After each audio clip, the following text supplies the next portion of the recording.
Et puis pour toutes celles qui subissent la chimiothérapie sur le chemin de la voie de la guérison, elles pourront peut-être profiter des conseils de futurs professionnels formés au campus international de la beauté et du bien-être à Chartres, où l'on retrouve tout de suite la directrice Régine Ferrer en direct avec nous. Bonjour, les élèves sont rentrés dans l'école ce matin, une école qui se veut connectée au monde professionnel.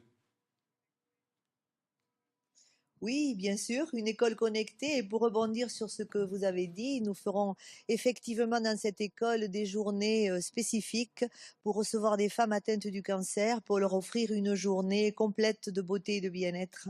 Alors le principe, madame, Alors ce matin, c'était l'ouverture des portes. Oui, les élèves sont présents du matin jusqu'au soir, c'est ça le principe de l'école. Et ils veulent, l'idée c'est qu'ils soient connectés en permanence avec le monde professionnel et notamment surtout la Cosmetic Valley. C'est ça, c'est un campus, ce n'est pas une école. Donc nous ouvrons nos portes le matin à 8 heures, nous les fermons à 21 heures le soir.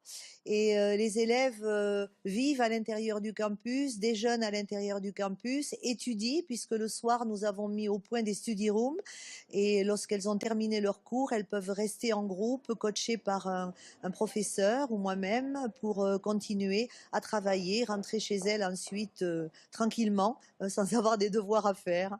Les politiques vous ont-ils aidé dans ce projet, dans l'installation dans l'ancien lycée Marceau de Chartres?